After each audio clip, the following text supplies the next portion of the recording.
What's going on, everyone? I'm just a typical average American here today to react and learn about Japan's government.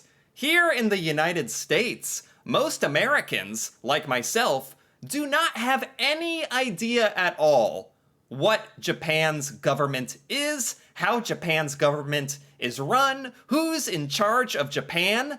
I don't know why it's like we're not taught any of this in school growing up. We're really taught about American government and American politics and stuff that affects America, and never get around to learning about this really, really important stuff. I think it's really, really overdue that I learn about the Japanese government and how Japan is run. So I'm very, very excited to learn about that today. The only thing I guess I know about Japan and leadership is that based on Japan's history, I know Japan has an emperor.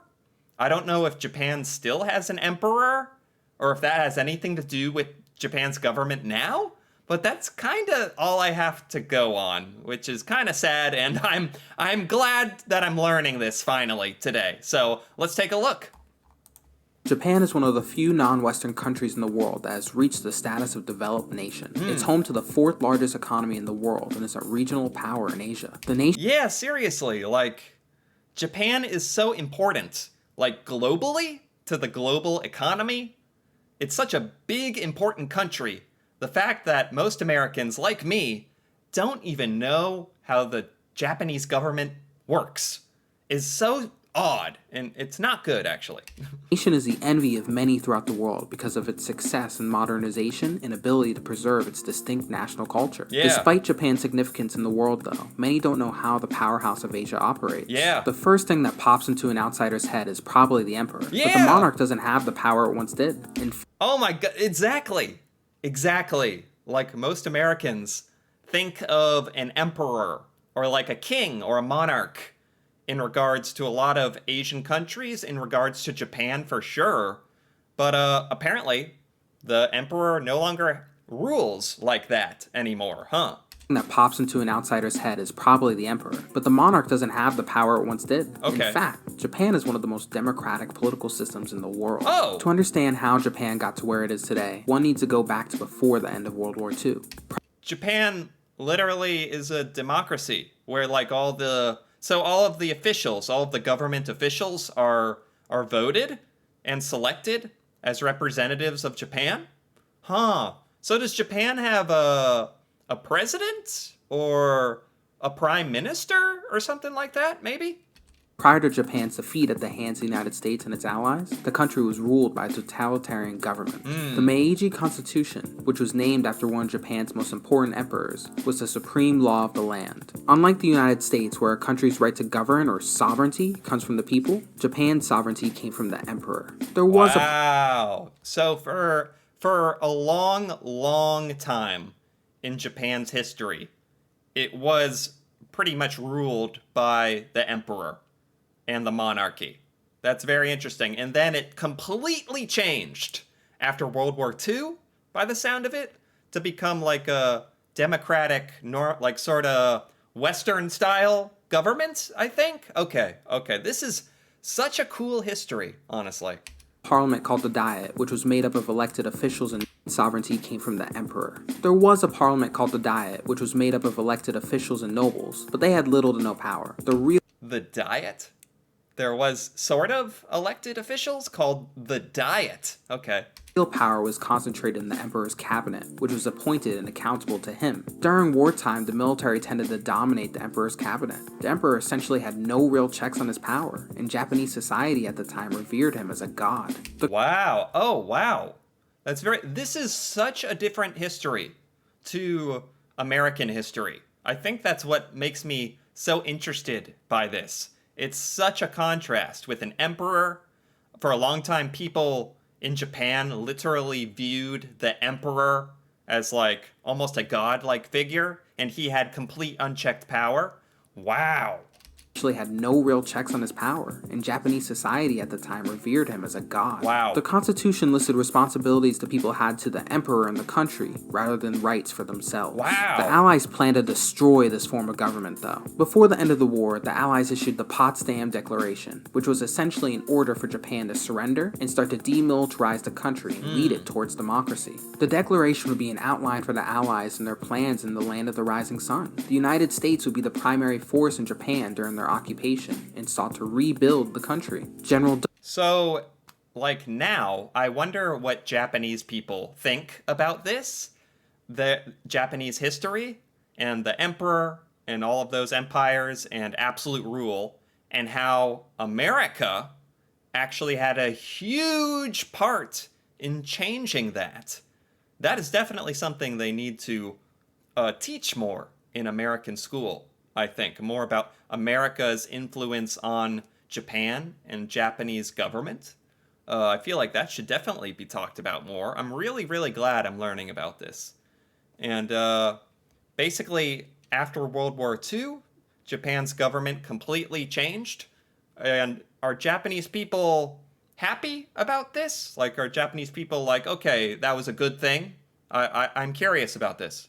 Douglas MacArthur would be chosen to be the supreme commander of Allied powers in Japan, which wanted to make the nation a genuine Western democracy. At first, Japanese bureaucrats would be tasked to create a more liberal constitution for the nation, but the emperor and other officials were reluctant to amend it. Their draft had minimal changes, which MacArthur would outright deny. Okay, so at the beginning, since Japan was kind of set in its ways with an emperor, Japan really didn't want to change this, especially the emperor. That makes sense. The emperor didn't want to change the government into a democracy because that means there wouldn't really be an emperor anymore, right? So that makes sense.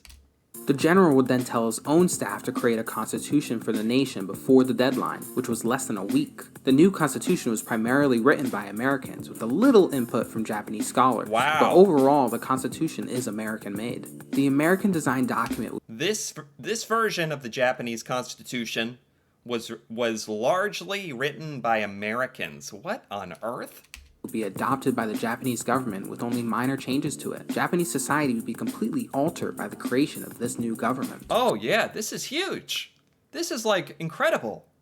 I did not know Japan went through such an incredible, huge transformation. Like not all that long ago. Completely switching from a monarchy, from an emperor, to a democratic elected government. Wow. Civil rights and freedoms of citizens would be firmly enshrined in the Constitution. One of the most important developments is in Article 9 of Japan's Constitution, which renounced the country's right to wage war, meaning that the nation would only keep an army for self-defense. Wow. The post-war Constitution is considered one of the most liberal documents in the world and is still being used to this day. Wow, so a lot of these changes that were enacted in Japan all those years ago after World War II are still mostly the same. Established Japan's government as a centralized state made of 47 prefectures, which essentially work as states. Oh, okay. This is what I need to know. So in Japan, there are prefectures, and there are 47 prefectures. I've heard some of these names, like Okinawa, what else? Fukushima, Tokyo, Kyoto, Osaka. Huh, I didn't know there were 47. So they're called prefectures. Okay, this is very interesting. This is also like teaching me about Japan's geography and how it's separated and organized. Japan's government as a centralized state made of 47 prefectures, which essentially work as states. Okay. Each prefecture has its own governor and legislature, which run the many local governments in the area. Oh, every prefecture has its own governor, its own representative. This is very, very similar to how the United States works with states and governors. There are Japanese prefectures and governors. Wow! Oh my gosh, this is so fun to learn about.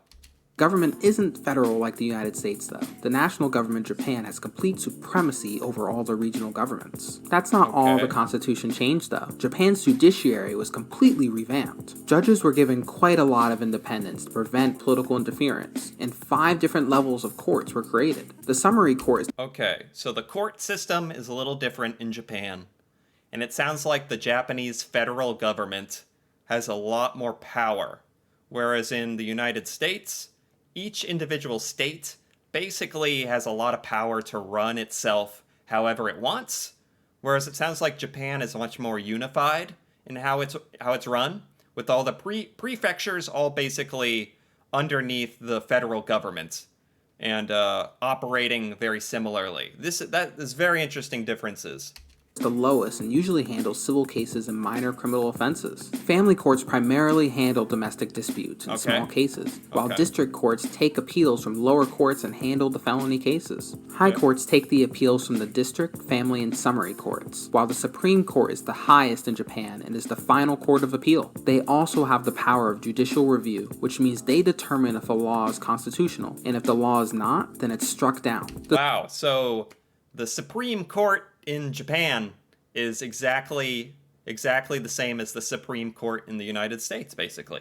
The Supreme Court is made of 15 members appointed by the Prime Minister and the Cabinet. Judges have to retire at the age of 70 and can be removed by referendum every 10 years. Oh, there you go. Wait a minute. This answers my question.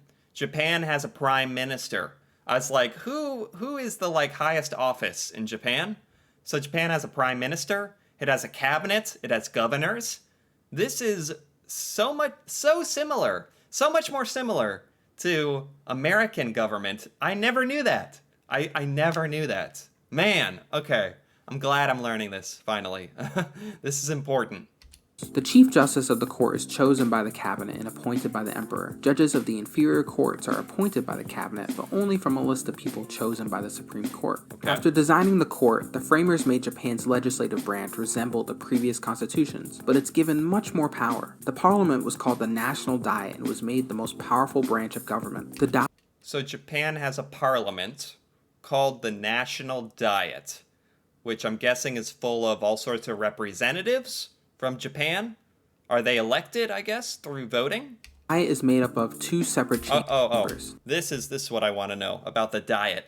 Diet and was made the most powerful branch of government. The Diet is made up of 2 separate chambers. The House of Representatives is the lower chamber of the Diet and made up of 465 elected officials Wow. who serve 4-year terms. Okay. 289 of the members are elected through a simple majority vote by whatever district they're campaigning in. But Okay. the 176 other members are elected by a party list system, which is done by proportional representation. This means that a party will run for office with a list of candidates, and if their party were to get 70% of the votes, then they get 70% of the 176 seats up for election. Wow, this is so interesting. So Japan does do voting and elected representatives of all the different prefectures and areas of Japan, just slightly differently. But it's basically all the same. It's all democratic and voting, and it's wonderful. Sounds great. Maybe I'm a little biased because I'm American, and it sounds like we influenced this a bit. So, and this is how we run things in America. So I'm biased, but I love this. This sounds great. Percent of the votes, then they get 70% of the 176 seats up for election. The House of Representatives is subject to being dissolved by the Prime Minister, but this is offset by their ability to remove the Prime Minister through a vote of no confidence. Okay. The upper chamber is called the Yeah, that's good. In America, we can vote to impeach the president, remove the president if it's necessary, and in Japan, you can vote out the prime minister if it's necessary. We always believe that's very important to be able to do that, just to maintain balance. So I'm enjoying learning about how similar Japan is to America.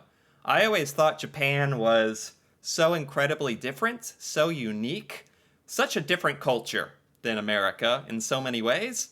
But Japan is also similar to America in many ways. That's a very pleasant surprise for me. House of Councilors, which has 245 members that serve 6-year terms. Okay. 73 of the members come from each of the 47 prefectures and are elected through a majority vote in districts where Okay. multiple candidates can win a seat. 48 members are elected nationally through proportional representation. The House of Councilors can veto or block any law that the House of Representatives passes, but their veto can be overridden if 2/3 of the representatives vote to pass the law. Okay. And the Japanese government has a bunch of different houses, so that there's a bunch of checks and balances. It's great. Unlike the House of Representatives, this chamber cannot be dissolved by the Prime Minister. Both chambers have the power to elect the Prime Minister from an official within the Diet, but if they don't agree within a certain time limit, then the candidate elected by the House of Representatives is chosen. Wait a minute. So this is how the Prime Minister is chosen? In America, the American population does a vote of who is the president. So it's a little different in Japan, where the houses of parliament, the houses of government, they vote on who the prime minister is. But I guess since the officials in the Japanese government are voted in by the people of all the prefectures, then they still are representatives of the people's best interest. And they get to, they vote on the prime minister. So it's a little different, but still works out about the same, huh? Both chambers have the power to elect the Prime Minister from an official within the Diet, but Okay. if they don't agree within a certain time limit, then the candidate elected by the House of Representatives is chosen. So the prime minister is chosen from one of the representatives in the Diet. Okay. While the Constitution may have made the legislative branch more powerful, that doesn't mean the executive branch is powerless. The first major change that the Constitution made to the executive branch was taking power away from the emperor. Japan's imperial majesty has become simply a symbol of the Japanese state, rather than a figure with legitimate political authority. So there is still an emperor? There's still an emperor, but he represents Japan. Like Japan, the unity of Japan, and the people of Japan. He's like a representative, and he represents Japanese culture and Japanese tradition, I guess. But the emperor does not decide on policies or anything like that. But he still exists, which is good for me to know.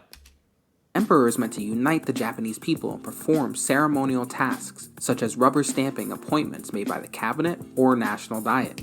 How is the emperor just chosen by, like, the same way that a king is chosen? Like, whoever the son of the emperor is would become the next emperor? Is that right? Real power is held in the hands of the Prime Minister and the cabinet. Here we go. The real power. The real power is the prime minister and cabinet, just like America.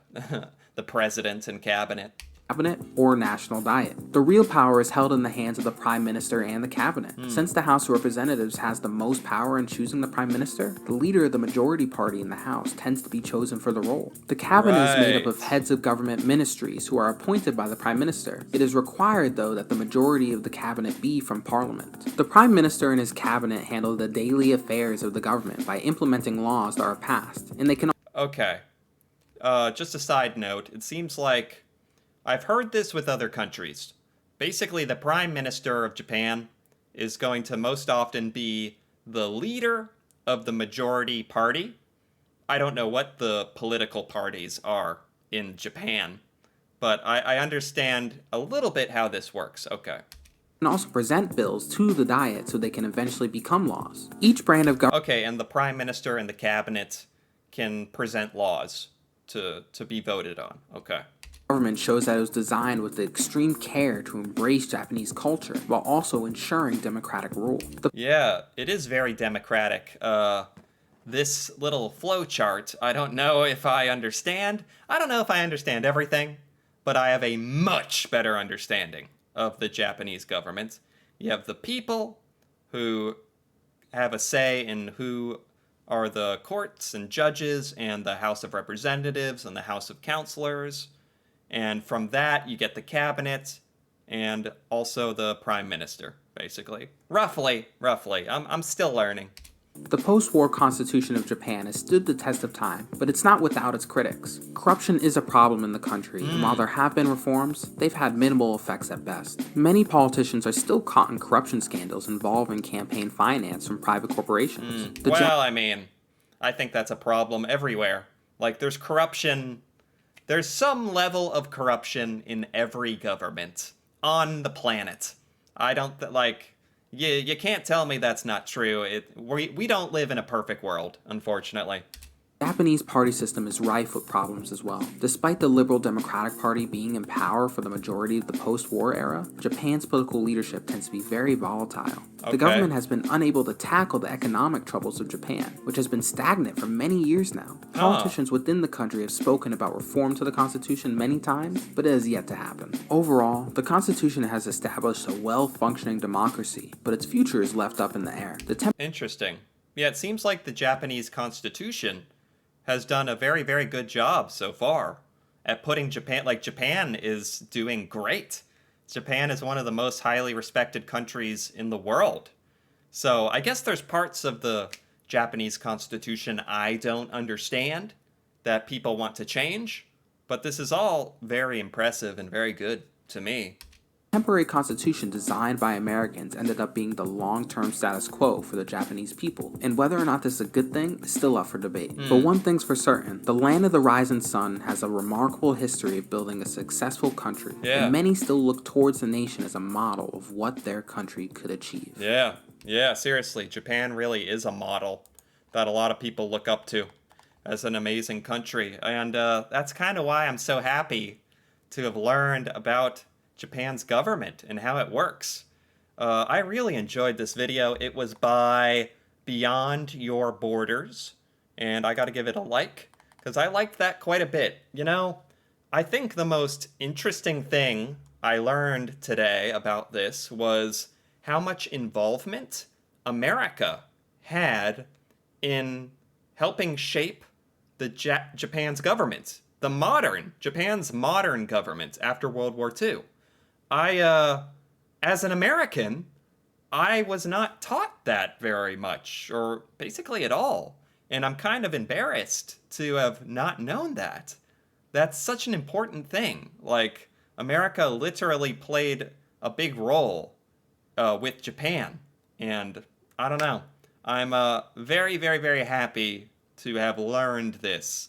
And I am looking forward to learn even more, because I don't even know what to expect at this point, but I enjoyed this. Anyway, if you enjoyed this as well, feel free to give this video a like or leave a comment. And if you're interested in more videos like this, me reacting to Japan and Japanese culture and stuff about Japan I have never learned before or seen before, feel free to subscribe for more. And until then, thanks for watching, and see you next time.